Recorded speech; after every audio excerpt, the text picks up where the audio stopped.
수알머순과 길잡이 사형쌤의 수학수다. 수학 새싹 순과 함께하는 매스 스토리즈 그 96번째 시간입니다. 안녕하세요, 사형쌤이에요. 안녕하세요, 순이에요. 새싹.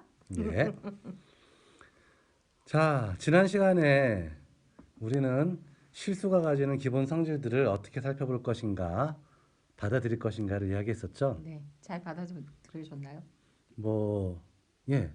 예. 무리수를 설명하기 위함이긴 했지만 사실은 네. 수체계 자체를 우리가 어떤 관점에서 볼 것이냐를 설명하는 것이기도 했어요. 그래서 어떤 내용이었었냐면 네. 실수의 집합에서는 덧셈하고 곱셈이 정의되어 있다. 네. 두 번째, 실수의 집합은 덧셈하고 곱셈에 대하여 닫혀 있다.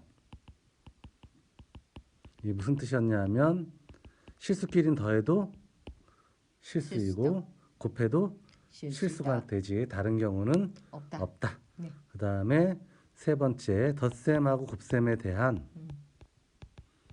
결합과 교환 법칙이 성립된다. 그렇죠. 교환 법칙. 그 다음에 마지막으로는 덧셈에 대한 곱셈의 분배 법칙. 분배 법칙이 모두 성립한다. 성립한다.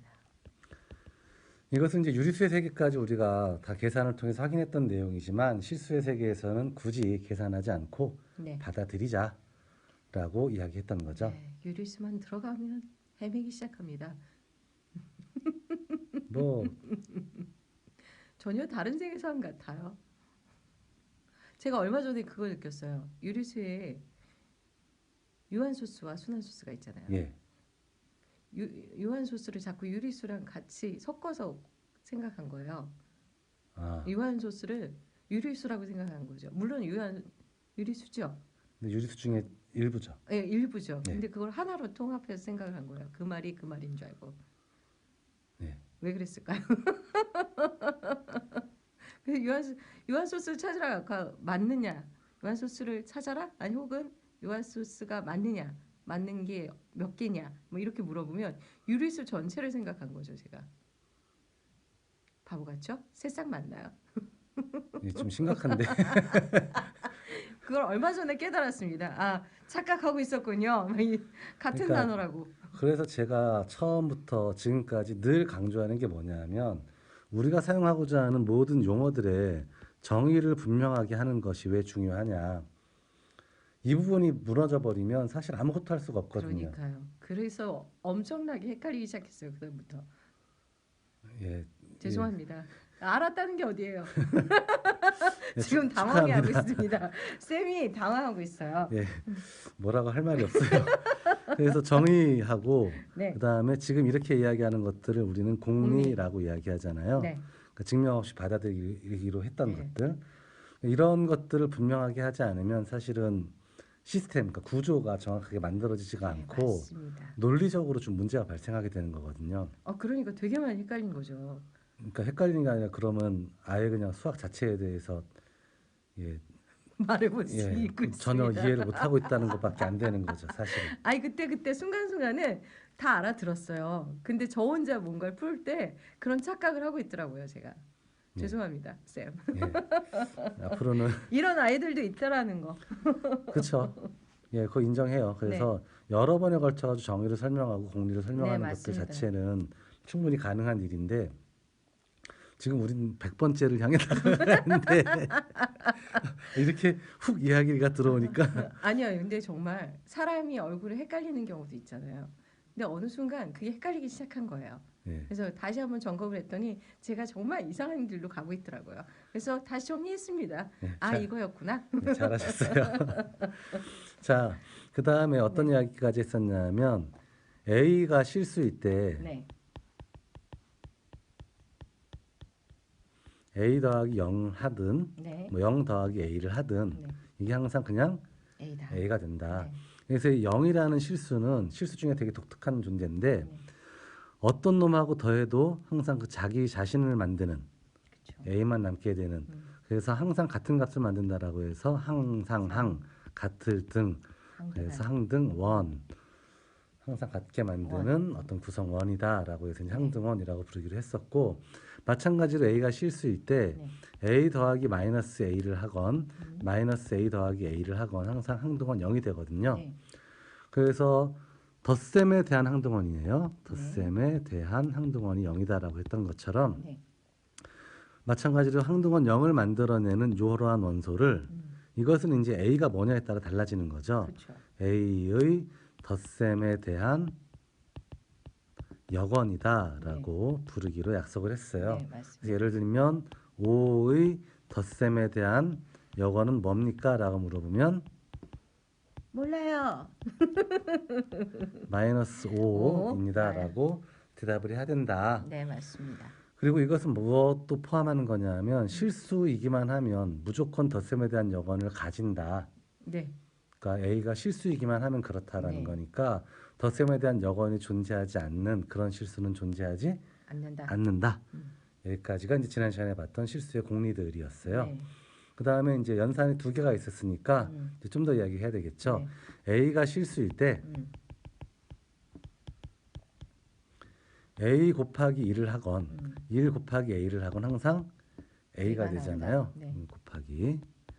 그래서 요 1은 이 덧셈에 대한 항등원 0이랑 똑같잖아요. 네. 곱하건 말건 항상 자기 자신만 나온다고 해서 1은 곱셈에 대한 항등원이라고 부르기로 하는 거죠. 네. 그 다음에 A가 0이 아닌 실수일 때 이게 되게 중요한데요. 0이 가서는 안 된다는 이야기입니다. A 곱하기 A분의 1을 하건 A분의 1 곱하기 A를 하건 항상 1이 되죠. 네. 곱셈에 대한 항등원을 만드니까 이 A분의 1을 우리는 A의 곱셈에 대한 뭐라고 부를 수 있을까요? 항등원 아니죠. 아니죠. 여건. 그렇죠. 여건이라고 부를 수 있다는 거예요. 네.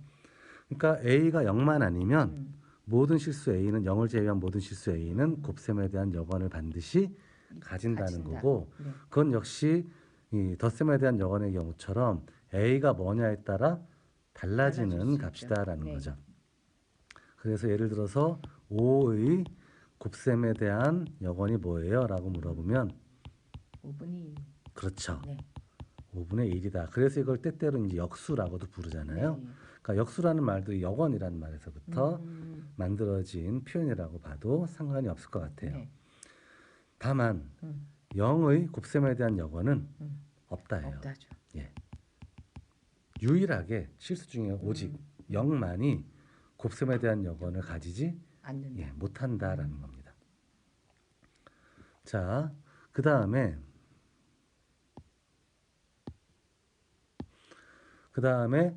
이제 덧셈과 곱셈에 대한 항등원과 여건이 모두 존재해라는 네. 것까지 이야기했잖아요. 네. 이제 다음으로 등호에 관련된 이야기인데 A랑 B랑 같고 B랑 C랑 같으면 당연히 A랑 C도 C는 같죠. 예, 같은 거죠. 네. 이것도 우리가 그냥 증명 없이 인정을 하는 겁니다. 네. 그 다음에 A랑 B랑 만약 같으면 A 더하기 C하고 B 더하기 C도 같죠. 같은 거죠. 네. 두 놈이 같았었는데 똑같은 만큼을 더한 결과도 여전히 같죠. 같아야 하는 거죠. 네. 마찬가지로 A랑 B랑 같으면 A 곱하기 C하고 B 곱하기 C도 같아죠. 같아야만 하는 거죠. 네.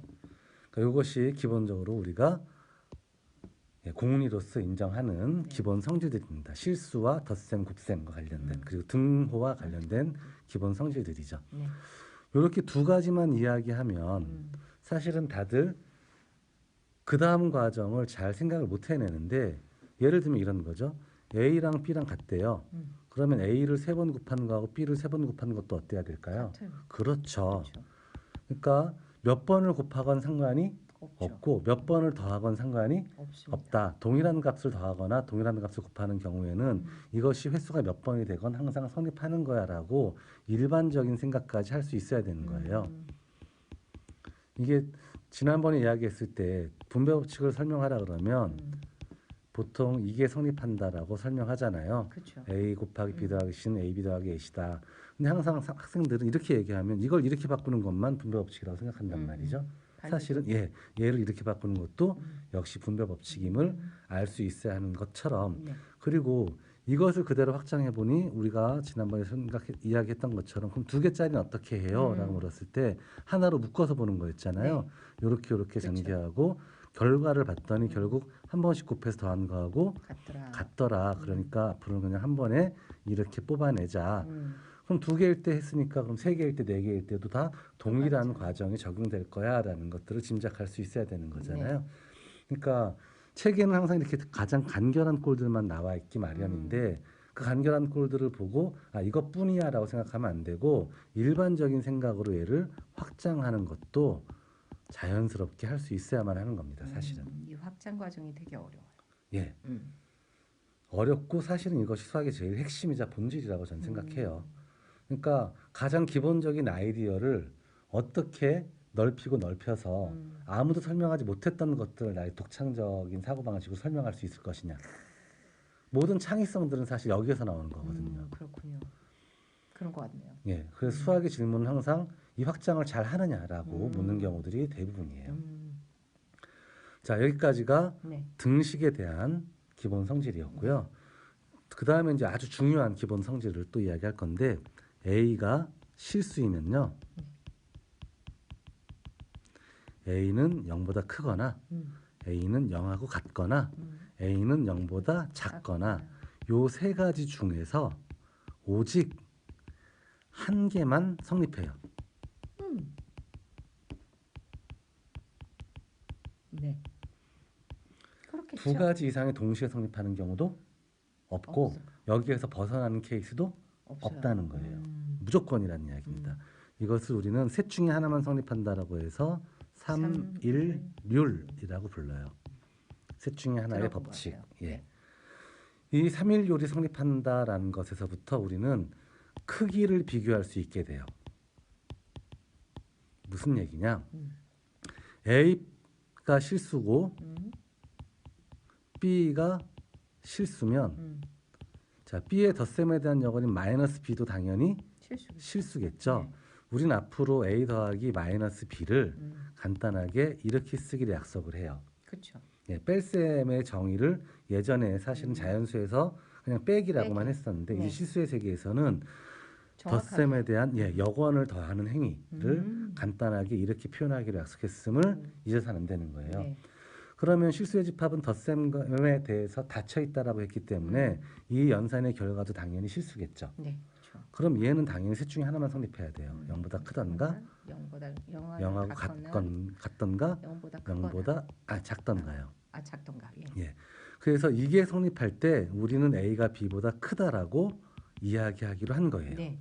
얘가 성립할 때 A와 B는 같은 거야라고 하기로 한 것이고 이게 성립할 때 A는 B보다 작다고 하기로 약속을 한 겁니다. 네, 맞습니다. 예. 그러니까 이 삼일율이 성립한다는 말은 뭐냐면 어떤 두 실수 A, B를 주건 두 실수 A, B를 주건 이 차를 이용해서 누가 더 큰지를 비교할 수 여건을 이용해서 있다는 뜻입니다. 그렇죠. 예. 그래서 크기를 비교하라고 하면 항상 제일 기본은 뺐을 때 양수인지 아니면 음수인지를 확인하는 거예요. 자, 그 다음으로 실수가 가지는 마지막 이제 기본 성질 뭐냐? A가 B보다 크고 B가 C보다 크면 당연히 A는 C보다 큰 거죠. 네. 이것도 증명 없이 그냥 인정하기로 하는 겁니다. 네. 그 다음에 A가 0보다 크고 B가 0보다 크면 A 더하기 B도 0보다 커야죠. 큰 것이고요. A 곱하기 B도 0보다 그렇죠. 큰 것입니다. 네. 이것도 증명 없이 인정하기로 한 거죠. 하는 겁니다. 이상의 내용들을 우리는 실수의 공리계라고 부를 수 있을 것 같아요. 개라는 건 구조, 구조. 여러 가지, 세 개, 실수에 대한 공리의 세 개, 아문도 부족해요.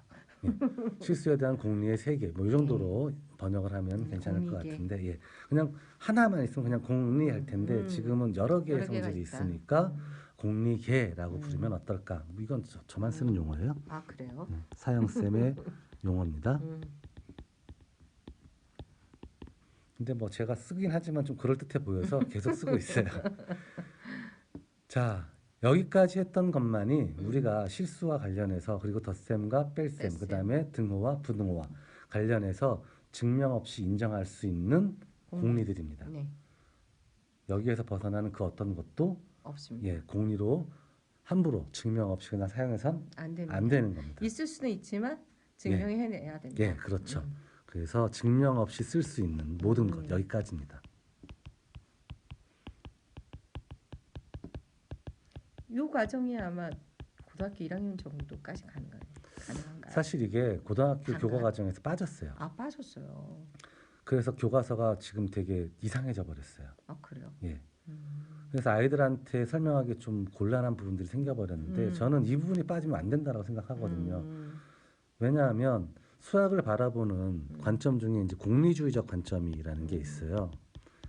이게 윤리학에서 이야기하는 공리주의랑 좀 다른 거예요. 윤리학에서 공리주의는 벤담이 이야기했던 최대 다수의 최대 행복을 위한 것이 가장 바른 거다. 그렇죠. 가장 바른 선이라는 것은 보다 많은 사람들이 보다 행복해지는 것. 행복해져야 된다. 그러니까 최대 다수가 최대 행복해질 수 있게끔 모든 정책 결정이 되어야만 하고 의사소통, 사고의 과정들이 이루어져야 된다라는 게 이제 공리주의잖아요. 그래서 문제가 많죠. 뭐 문제가 많은 건 어떤 사상이든 다 마찬가지예요. 그래도 소수가 많이 배제되니까. 그렇죠.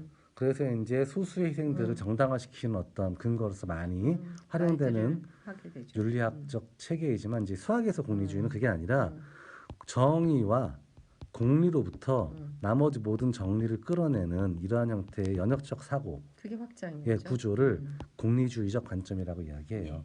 반대되는 말이 이제 직관주의적 관점이 있어요. 그 직관적으로 받아들일 수 있으면 참인 거 아니냐? 그걸 뭐 굳이 증명하니? 뭐 이런 수학자들도 있습니다. 있어요. 예, 물론 소수이긴 하지만 이런 관점도 배제할 수는 없는 게 딱 보기에 저게 옳다라고 느끼면 그게 정말 옳은 걸 수 있거든요. 그러니까 그렇게 하는 경우도 있죠. 그걸 왜 굳이 증명해야 돼라고 이야기하는 순간 이렇게 되는 거죠.